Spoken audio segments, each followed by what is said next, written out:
Alright, so y'all saw the news because whether people like it or not, this is reality now. Late last night, Matt Ryan made the decision to hire Kevin Stefanski as the next head coach of the Atlanta Falcons. And the second the news dropped, the fan base did exactly what it always does when the big decision happens. It split straight down the middle. And then some. You had people celebrating, you had people being cautiously optimistic, and you had people furious. And then you had people who weren't just upset, they were actively looking for reasons to be upset about it. And me personally, I understand all those reactions. I really do. I'm not going to sit up here and pretend like this wasn't some slam dunk no-brainer hire that everybody should instantly love, but that's not honest. But where I personally stand on this is pretty simple. I'm fine with it. I'm not ecstatic. I'm not panicking. I'm fine with it. And that's important to say up front because there hasn't really been an honest conversation about Kevin Stefanski since the moment his name was even floated around as a candidate, and everything around him has been framed in extremes. Either this offensive genius who's been held back by incompetence, or he's a fraud who rode one good season and has done nothing since. Okay. And neither of those things are fully true. If you watch my earlier breakdown of his offense, you already know. I don't think that he's some dinosaur who doesn't belong in the modern NFL, but this video isn't about X's and O's in isolation. This is about context. This is about process. This is about separating what Stefanski really is from what people want him to be, for better or for worse. One of my biggest talking points I've seen, and probably the loudest criticism, is that Kevin Stefanski has never developed a quarterback. That's the line, and that'll be the tweet, right? That's the comment that keeps getting recycled, and on the surface I understand why people say that, but once you unpack it, the argument starts falling apart pretty quickly. The first thing that has to be acknowledged, and this is a non-negotiable, if you want to have an honest discussion, is that Kevin Stefanski did not have full control over the Cleveland Browns roster. He just didn't. There have been multiple reports over the years describing the ownership situation as always meddlesome, not involved. Meddlesome, like they're just actively making changes for some reason.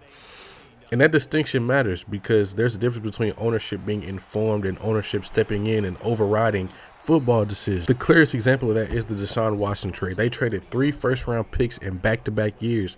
I think an additional day 2 and day 3 pick and a fully guaranteed contract over $200 and something million. All right, and all of that for a quarterback whose play style is fundamentally going to clash with what Stefanski wants to do offensively. And it's been reported by more than one outlet that Stefanski did not want that move, but this is the NFL. If ownership in the front office decides something is happening, the head coach doesn't get to veto it. You get handed the keys to drive the car and make the car work, okay?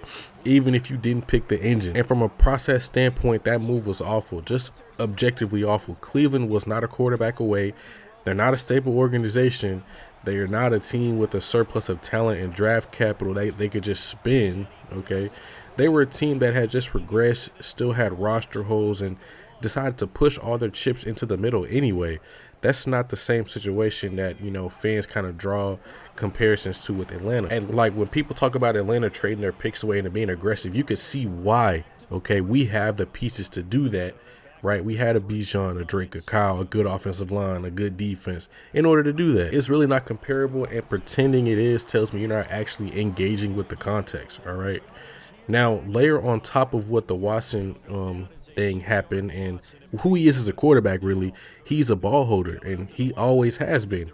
He hunts explosives, he drifts, he breaks structure, and that can be a positive trait in certain systems with certain protections, certain personnel. But Stefanski's offense is built on timing, structure, and rhythm. He wants quarterbacks who hit, the top of their drop and the ball is out of their hands. That mismatch was obvious from day one. So when people say, well, he didn't develop Deshaun Watson, my question is, develop him into what? Because he was never going to turn Watson into the kind of quarterback he prefers. And it's very clear he didn't even try. And I think he was probably like in year 4, I think. So 2018, 2019, 2020, 2021. Yeah, he was like in year 5 when he got traded. He was who he was at that point. There was, he was a finished product. And when Watson went down, what was the plan? There really wasn't one because there couldn't really be one, a feasible one at that. The Browns had no cap flexibility, no premium picks, no real pathway to go get a high-end backup or even properly flesh out the roster to kind of absorb the brunt of not having a serviceable backup. That's not a coaching failure. That's a structural failure. All right. And then here's where the conversation really gets disingenuous, because some people on the, or some of the same people are saying Stefanski can't develop quarterbacks, and these are the same people who just a few years ago were saying that Desmond Ridder was never going to work out because of where he was drafted. That hit rate for quarterbacks outside of the first round is extremely low, that you can't expect miracles from a day 2 or day 3 guy. And now suddenly those same draft positions don't matter anymore because it's convenient to blame the coach. You can't have it both ways, honestly. Either draft position matters or it doesn't. And if it matters, I'm not going to crucify a coach for not turning a late day 2 or a mid day 3 quarterback into a franchise guy, because like you said before, if you were on that side of the fence, that's not realistic. And that's not fair to blame him for that. And that's how this league works. And yes, I've seen the Dylan Gabriel versus Shedeur Sanders stuff. I've seen people bring it up. It's like it's some indictment on Stefanski's eye for quarterbacks. And look, am I saying that every decision he's made is perfect? Hell no, I'm not. We'll get to that. But I'm also not going to pretend that he, not immediately handing the keys to a young quarterback is some unforgivable sin. All right. Especially when readiness was a clear factor. Okay. Because a lot of people say Shedeur was clearly the best quarterback on that roster. And no, he wasn't. He really wasn't. There was no good quarterback to go with. You could probably say he was the best of the worst, which I still disagree with, because Joe Flacco was probably better than all 3 or 4, however many guys he had in that room. They just traded him away for some reason, and within the division at that. I don't really get that and why they did that, but that's besides me. It's the Browns being the Browns. And what bothers me more than anything is the dishonesty. There are people in this fan base, and I'm not naming names, but if you go on to Falcons Twitter and you scroll for like at least 15 minutes, you'll see the name I'm talking about, who's going to openly acknowledge that Stefanski, dealt with a bad ownership and a bad process in Cleveland, and then immediately say, I don't care, I didn't want him, so I'm out on him. And that's fine if, that's your emotional reaction, but don't dress that up as analysis, all right? Just say you don't want him, honestly, because I'll be honest with y'all, Kevin Stefanski was not my top choice either. He was the 3rd choice. He was behind Jesse Minter and Clint Kubiak. And I've said that openly. I'm not hiding it, but getting your 3rd choice doesn't mean you burn the house down, especially when the 3rd choice is still a legitimate qualified option with real NFL success on his resume. Because here's the part that people conveniently ignore. Kevin Stefanski has won a playoff game as a head coach, and yes, the next line to refute that is he wasn't even there. He had COVID, and that's how I know some of y'all don't actually understand how football coaching works. All right, he didn't just teleport into the stadium on game day and magically create the game plan. He was the one that built it. He coordinated it. He installed it. He ran the meetings. He scripted the practices. He designed the first 15 for the offense. He led the film sessions on Monday and Tuesday. He just got sick. That doesn't erase his involvement. Acting like he had nothing to do with that win is either ignorant or intentionally misleading. And then there's 2023, where Deshaun Watson goes down. The season looks cooked, honestly. And then suddenly Joe Flacco comes off the couch and he goes on the run. Was it sustainable? No. And did it end badly? Absolutely. But if you actually watch, his throws on tape, not all of it was fluky. There were some throws in that offense that were genuinely repeatable. There was some structure. There was some rhythm. And there was an identity, all right? Not every throw, obviously. Some of those Amari Cooper hero balls were insane, but that was real quarterbacking happening there, aside from just a Linsanity run that people would normally say. And now let's talk about the staff, because there is a lot of anxiety coming, from that whole ordeal of like who he's going to bring in and who he's going to let walk. And I get why people are uneasy. I wanted Dwayne Ledford to stay. I think losing him is going to hurt a lot. He's a very good offensive line coach.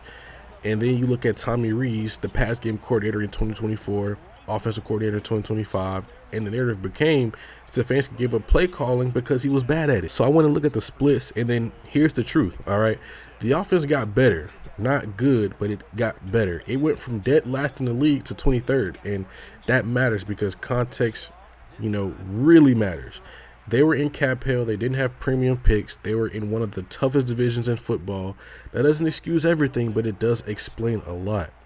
Now, do I have reservations? Absolutely. Him giving up play calling twice is a red flag. Him being genuinely bad as a play caller this past season was, one of my main concerns. I'm not hand waving that away. And that Shedeur stuff, where he took him out after they scored and, the 2-point convergence, they went Wildcat. Yes, that absolutely bothered me. All right. The whole wristband situation, that bothered me. Not because he didn't start him. It's because, he wasn't ready. That part was obvious, but you get back into the game and then you take him out on 2-point conversions. Like, I really just can't get over that, as you can tell. That's bad process, period. That stuff matters. Those decisions tell you something about how a coach thinks under pressure. And then he went out on, the press conference after the game. I deserve all the blame for it. And I think he does a lot of that where he says, it's my responsibility. I didn't do good enough job, this, that, and the third. And okay, I understand accountability, but at some point, you got to actually get better at what you're doing and keep saying, okay, it's my fault. Oh, it's my fault. Oh, it's my fault. Nah, you can't keep doing that. But again, two things can be true at once. You can acknowledge the flaws without pretending the guy did nothing right. And I think that's where people, have this sense of black and white, all right? Either you like them or you don't. You could like a candidate but also have reservations. It's kind of like, a draft prospect.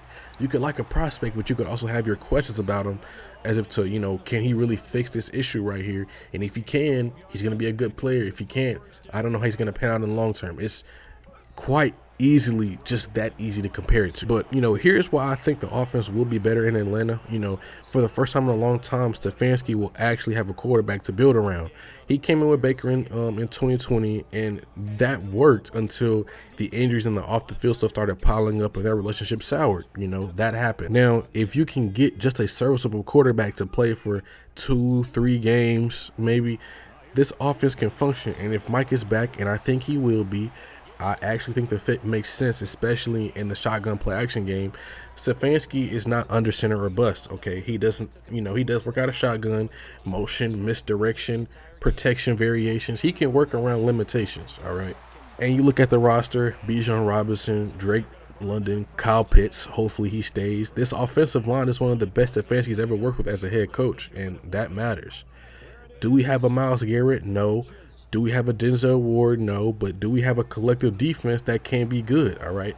Cleveland's defense stayed elite even when the offense was broken all year. Ours collapsed when the offense failed. That's a difference. So, yeah, the next few months is going to be really loud, honestly. Who does he add? Who does he want in free agency? And who does he keep? And who does he how does he navigate the draft where he only has 4 picks? It's not going to be easy, but it's the job. It's part of the job that you sign up for, right? And from this point on, all you can do is breathe. Just let it breathe and calm down. So, and if you are on social media like I am, my best advice right now is to do not engage with everybody. Okay, some people are not worth engaging with. Do not really just waste your time with these conversations about his pedigree as a coach, because I'm not going to do it. I don't think you should either. All right. And like I said before, just at this point, just let it breathe. So if you made it this far, I appreciate you. If you disagree, that's fine. Drop it in the comments. But like I said before, just be honest about it. And if you want more breakdowns like this, the real context, real film, no fake outrage, make sure you like the video, subscribe to the channel, and turn on notifications. And we're going to cover all this as it unfolds. So I'll see you guys in the next video. Goodbye.